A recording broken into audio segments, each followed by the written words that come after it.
Next chapter के साथ start करते हैं। नेक्स्ट चैप्टर है हमारा work and energy. Work and energy में जो पहली चीज है वो है हमारे पास वर्क। वर्क क्या होता है? वर्क को हम फिजिक्स में डिफाइन करते हैं कि dot product of force and displacement is called as work. Mathematically हम इसको इस तरह से लिखते हैं कि work is equal to F dot d, या इसको इस तरह में लिखा जा सकता है कि F d cos of theta. अगर हमें थीटा के कॉन्सेप्ट को समझना है तो इस तरह से कंसिडर करते हैं कि एक बॉक्स पड़ा हुआ है और उसके ऊपर इस डायरेक्शन में फोर्स लग रही है और वो मूव जो है वो इस तरह से कर रहा है। ठीक है, तो यहाँ पर हमारे पास फोर्स और डिस्प्लेसमेंट के बीच में एक एंगल आ गया, तो यहाँ पर वर्क होगा हमारे पास F D cos of theta. ठीक है स्टूडेंट्स, तो ये है हमारे पास सिंपल वर्क का कॉन्सेप्ट। अच्छा, वर्क को अगर हम लें तो वर्क जो है वो है हमारे पास एक स्केलर क्वांटिटी, क्योंकि वो क्या है? डॉट प्रोडक्ट है। और वर्क का जो एसआई यूनिट है वो है हमारे पास जाउल, और इसका जो सीजीएस यूनिट है वो है अर्ग। और 1 जाउल जो है वो होता है 10⁻⁷ अर्ग्स के, या 1 अर्ग को मैं लिख सकता हूं 10⁻⁻7 जाउल्स के। अच्छा, थोड़ी सी बात कर लेते हैं मैक्सिमम और मिनिमम वर्क की। तो मैक्सिमम वर्क तब होता है हमारे पास जब एंगल जो है वो होता है 0 डिग्री, और मैक्सिमम वर्क की इक्वेशन बन जाती है F d cos of 0 degree, जो कि होता है एफ डी। तो वर्क मैक्सिमम की इक्वेशन होती है एफ डी। और मिनिमम वर्क कब होता है? जब हमारे पास एंगल 90 डिग्री होता है, और इक्वेशन चेंज होके कुछ इस तरह से हो जाती है कि F d cos of 90 degree, जो कि बनता है 0। तो मैक्सिमम वर्क हमारे पास होता है एफ डी के इक्वल, और मिनिमम वर्क होता है 0 के इक्वल। ठीक है, आगे जाते हैं और देखते हैं relation between maximum and minimum work देख लेते हैं। अच्छा जी, मैक्सिमम वर्क की इक्वेशन हमने देख ली कि इक्वल है एफ डी के, और वर्क की इक्वेशन है हमारे पास एफ डी कॉस थीटा के। तो अगर मैं इनका रिलेशन निकालना चाहूं तो मैं इस तरह से लिख सकता हूं कि work is equal to work max cos of theta. ठीक है, अच्छा, अब इस इक्वेशन से हम क्या क्या निकाल सकते हैं? इस इक्वेशन से स्टूडेंट्स हम निकाल सकते हैं कि 30 डिग्री पे, या चलें 0 डिग्री से शुरू करते हैं, तो 0 डिग्री पे मैक्सिमम वर्क और वर्क का रिलेशन क्या होगा? तो जब एंगल 0 डिग्री होगा तो वर्क और मैक्सिमम वर्क इक्वल हो जाएंगे। जब एंगल 30 डिग्री होगा तो क्या होगा कि work is equal to work max cos of 30। तो इसका आंसर हमारे पास आ जाएगा कि work will be 0.86 of maximum work, या इसको मैं ऐसे भी लिख सकता हूं कि 86% ऑफ मैक्सिमम वर्क। फिर 45 डिग्री की अगर बात की जाए तो 45 डिग्री पे जो वर्क है वो हो जाएगा 0.707 ऑफ मैक्सिमम वर्क, या इसको मैं ऐसे भी लिख सकता हूं कि work is equal to 70% of maximum work. फिर अगर बात की जाए 60 डिग्री की, तो 60 डिग्री पे कॉस हाफ के इक्वल हो जाता है, तो इसलिए मैं लिख सकता हूं कि work is equal to 0.5 of maximum work, या work is equal to 50% of maximum work. और फाइनली आ जाता है हमारे पास 90 डिग्री एंगल, तो 90 डिग्री पे होता है cos 0, तो cos क्या हो जाता है? 0 पे वर्क हमारे पास 90 डिग्री हो जाता है। ठीक है, तो ये है हमारे पास relation between work and maximum work at different angles. ठीक है, आगे जाते हैं और थोड़ी सी बात कर लेते हैं अब हम वर्क के अंदर पॉजिटिव, नेगेटिव एंड 0 वर्क की इन अ सेम सिनेरियो। ठीक है, तो पॉजिटिव, नेगेटिव या 0 work in a same scenario. तो शुरू करते हैं जी वर्क से, कि वर्क की अगर हम बात करें तो वर्क जो है वो हमारे पास पॉजिटिव भी हो सकता है, वर्क हमारे पास नेगेटिव भी हो सकता है, और वर्क हमारे पास जीरो भी हो सकता है, और एक ही सिनेरियो में भी ये सब पॉसिबल है। और ये चीज समझाने का मकसद क्या है आपको, कि एमसीक्यूज एक ही दिया होता है, लेकिन उसमें एक वर्ड की चेंज की वजह से क्या होता है, सारा का सारा एमसीक्यू डिफरेंट हो जाता है। आगे एग्जांपल दूंगा, समझाऊंगा। अच्छा, पॉजिटिव वर्क कब होता है, जब थीटा जो है वो हमारे पास 0 से ग्रेटर हो, लेकिन 90 से जो है वो लेस हो। तो इस तरह मैं लिख सकता हूं कि 0 से लेके 90 डिग्री के बीच के जो एंगल्स हैं उसमें वर्क पॉजिटिव होता है। 90 से लेके जो है वो 180 तक, 90.1 से लेकर 180 डिग्री तक जो है वो हमारे पास वर्क नेगेटिव होता है, और जीरो वर्क होता है हमारे पास जब एंगल क्या हो, 90 डिग्री हो। ठीक है। अच्छा, अब इसको समझाने के लिए एक एग्जाम्पल लेके चलते हैं। एग्जाम्पल कुछ इस तरह से है। पहली एग्जाम्पल के, एक गाड़ी है हमारे पास और उसका इंजन उस पे फोर्स लगा रहा है इस तरफ। तो ये मैंने लिख दिया, एफ ई जो है वो है फोर्स ऑफ इंजन, और गाड़ी मूव भी कर रही है इस तरफ, यानी कि उसकी डिस्प्लेसमेंट भी है इस तरफ। और मैं कहता हूं जी कि वर्क डन बाय इंजन जो है वो पॉजिटिव है या नेगेटिव है। दूसरा क्या केस है, कि दूसरे केस में हमारे पास गाड़ी है, गाड़ी आगे की तरफ जा रही है, लेकिन उसके ऊपर जो फ्रिक्शनल फोर्स लग रही है वो है पीछे की तरफ, के फ्रिक्शन हमेशा गाड़ी के मोशन को रोकने की कोशिश करती है। तो अब मैं कहता हूं कि वर्क डन बाय फ्रिक्शन। और आखिरी चीज क्या है, कि गाड़ी जो है वो आगे की तरफ ही जा रही है, यानी कि डिस्प्लेसमेंट उसकी इसी तरफ है, लेकिन मैं कहता हूं work done by weight of a body. ठीक है। तो अब ये देखिए, तीनों सवालों में गाड़ी का मोशन आगे की तरफ है। ठीक है, लेकिन तीनों सवालों में छोटा छोटा फर्क है, कि एक में पूछा हुआ है वर्क डन बाय इंजन, दूसरे में पूछा हुआ है वर्क डन बाय फ्रिक्शन, और तीसरे में पूछा हुआ है work done by weight of a body. अब तीनों को जरा देखते हैं। तीनों को अगर हम देखें तो पहले वाले केस में इंजन की फोर्स राइट साइड पे है, और डिस्प्लेसमेंट भी जो है वो राइट साइड पे, यानी कि दोनों के बीच में एंगल कितना है, 0। और वर्क डन हो जाएगा हमारे पास एफ डी कॉस ऑफ 0, या एफ डी के equal.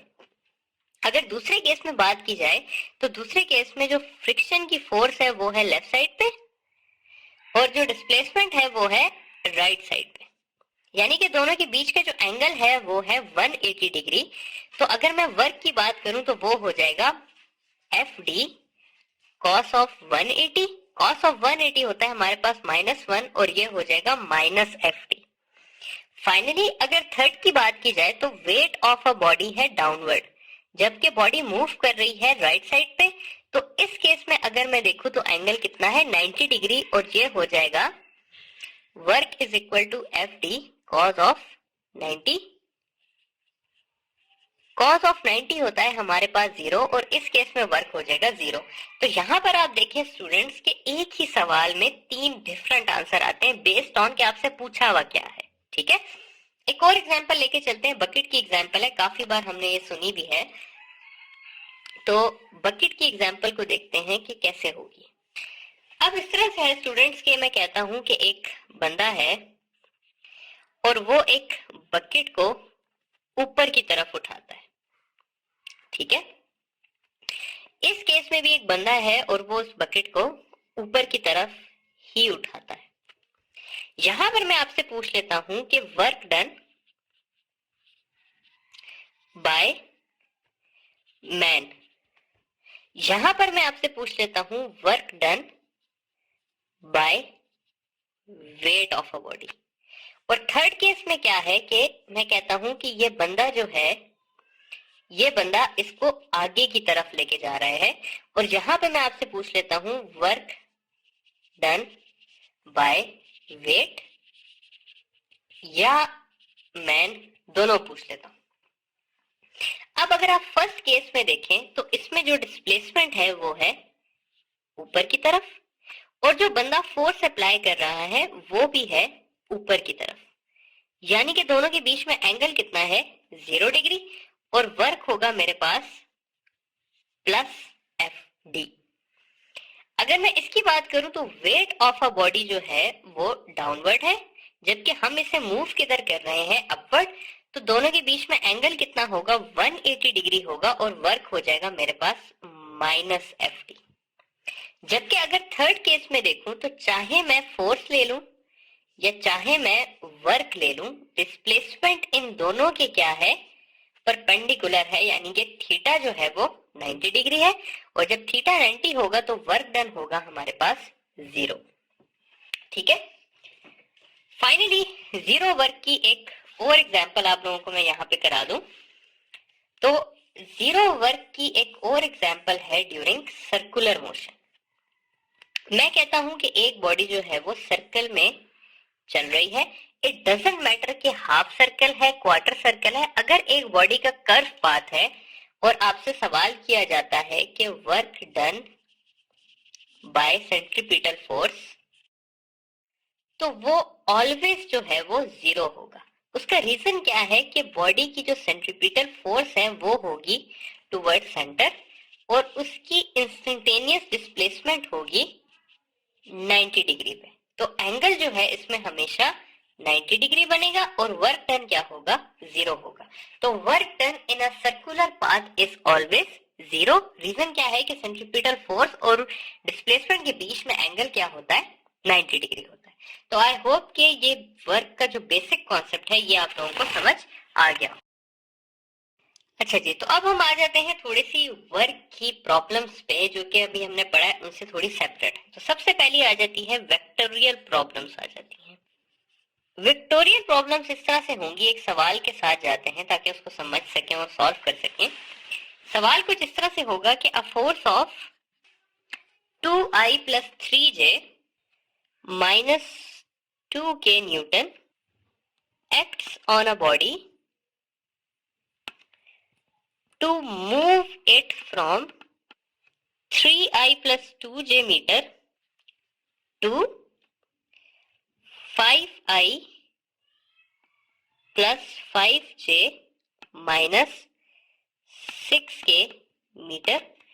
Find the work done by the body. ठीक है, ये सवाल है, बहुत इजी सवाल है। अगर आप लोगों को डॉट प्रोडक्ट याद होगा तो ये आप लोगों के लिए कुछ मुश्किल नहीं है। अच्छा जी, अब अगर हम कहें कि वर्क डन क्या है, तो वर्क डन इक्वल होता है हमारे पास dot product of force and displacement. अगर हम इस सवाल में देखें तो फोर्स तो यहाँ पर हमें डायरेक्टली गिवन है इस फॉर्म में, डिस्प्लेसमेंट जरा सी हमने फाइंड करनी है। डिस्प्लेसमेंट को हमने फोर्स एंड मोशन में पढ़ा था कि डिस्प्लेसमेंट जो है वो इक्वल होती है r2 यानी कि final position minus initial position के। तो सबसे पहले हम r2 - r1 फाइंड कर लेते हैं। तो r2 - r1 इक्वल हो जाएगा मेरे पास 5i + 5j - 6k जो कि फाइनल पोजीशन है, माइनस 3i + 2j। तो माइनस के लिए हम साइन रिवर्स कर देते हैं, तो इसका आंसर मेरे पास आ जाएगा 2i + 3j - 6k। तो अब अगर स्टूडेंट्स हम देखें तो हमारे पास फोर्स भी आ गई और डिस्प्लेसमेंट भी आ गई।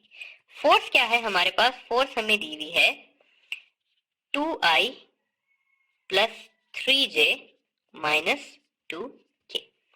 अब सिंपली हमने क्या करना है कि वर्क की इक्वेशन में फोर्स की वैल्यू डालनी है, यानी कि 2i + 3j - 2k, और जो डिस्प्लेसमेंट हमने फाइंड की है 2i + 3j - 6k, और इसका मैंने डॉट प्रोडक्ट निकाल लेना है। अब डॉट प्रोडक्ट निकालने का तरीका क्या है कि मैं i को i से मल्टीप्लाई करूंगा, j को j से मल्टीप्लाई करूंगा, और k को k से मल्टीप्लाई करूंगा और i मल्टीप्लाई होके 1 हो जाएगा, j मल्टीप्लाई होके 1 हो जाएगा और k मल्टीप्लाई होके 1 हो जाएगा। तो मैं इस तरह से लिख लूंगा। तो ये हो जाएगा 4 + 9 + 12, जो कि मेरे पास हो जाएगा 25 जूल्स।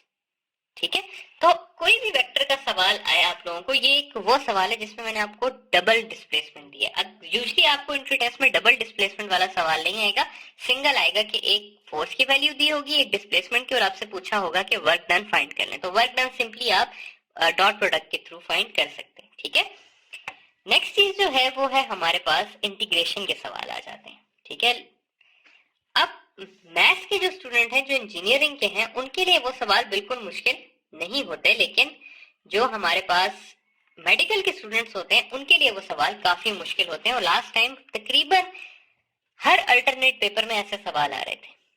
ठीक है, तो सवाल क्या है और उसको सॉल्व कैसे करना है, मैं एक शॉर्टकट सा सिखाऊंगा आप लोगों को।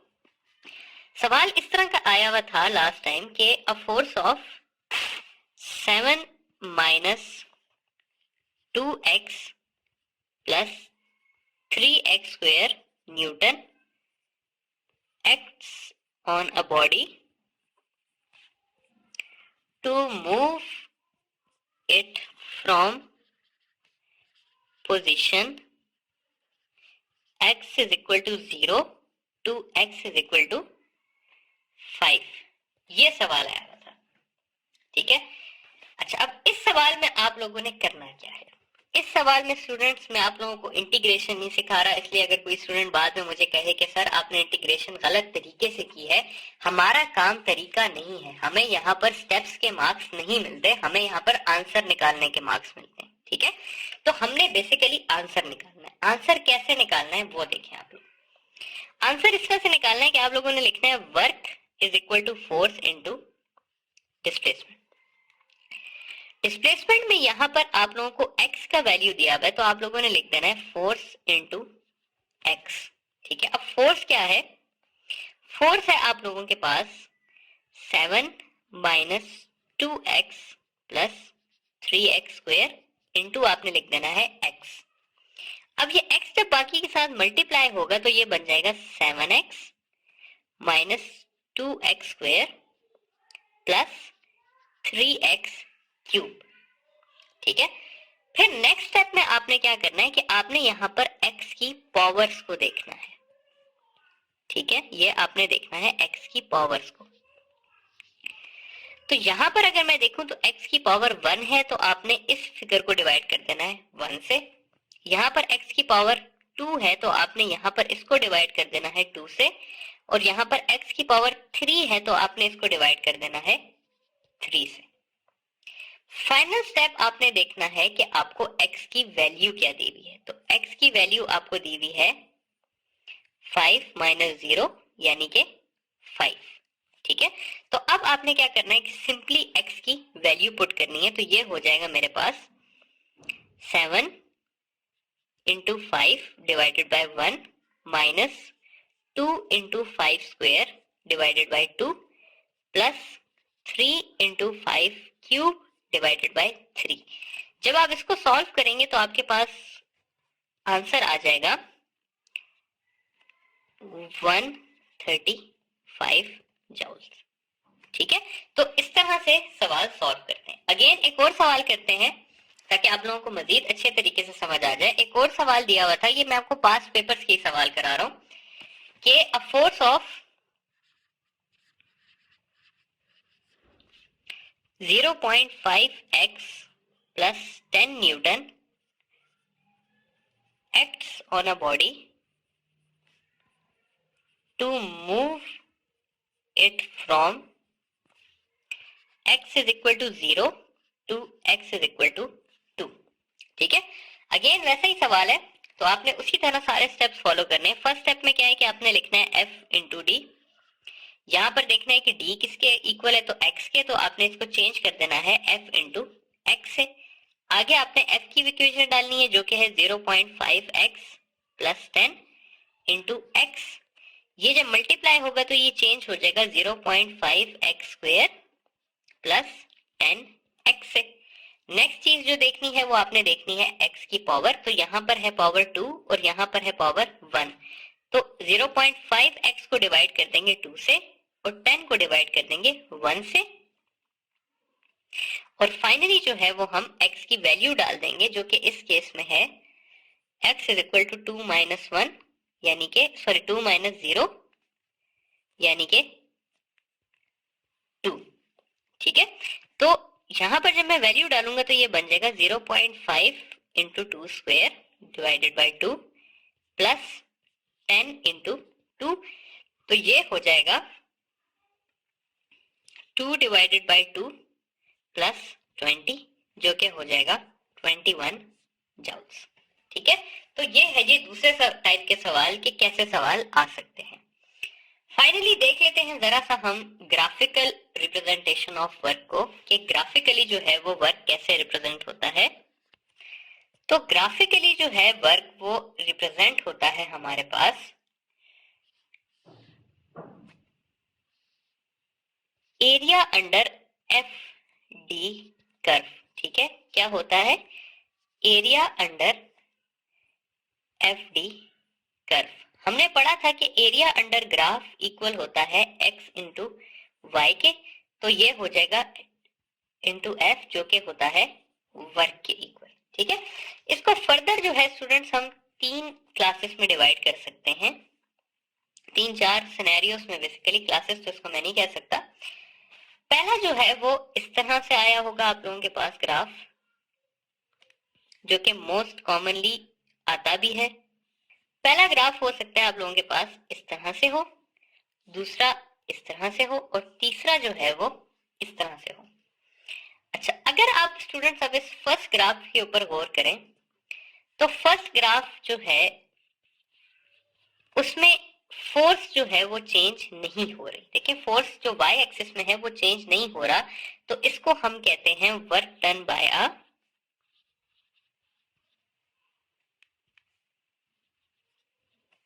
Uniform force.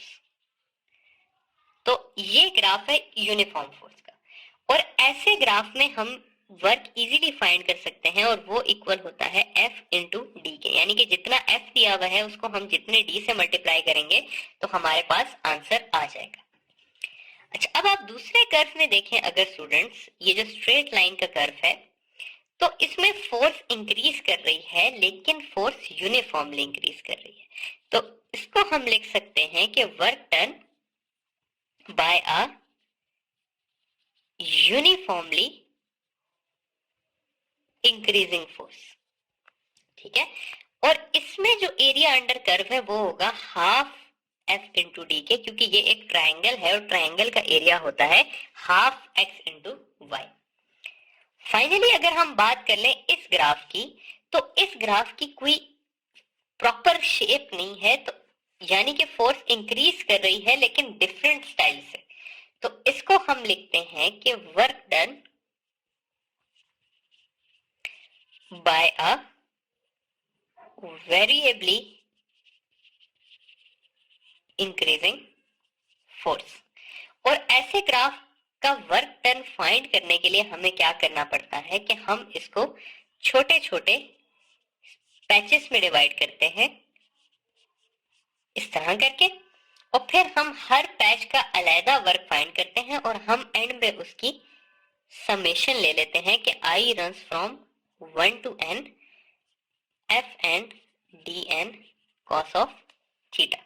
ठीक है, तो ये है बेसिकली क्या हमारे पास ये वर्क डन के 3 किस्म के ग्राफ। थर्ड ग्राफ एफएससी में इंपॉर्टेंट था लेकिन एंट्री टेस्ट में मैंने कभी इसका सवाल आते हुए नहीं देखा। सिंपल इक्वेशन का आइडिया होना चाहिए। ये जो फर्स्ट 2 ग्राफ्स हैं इसमें आपको डायरेक्ट ग्राफ दिया होगा और वर्क का आपसे पूछा जा सकता है। ठीक है, तो ये हो गया जी हमारा वर्क का टॉपिक खत्म। अब हम जाते हैं अपने नेक्स्ट टॉपिक पे जो कि है एनर्जी का टॉपिक।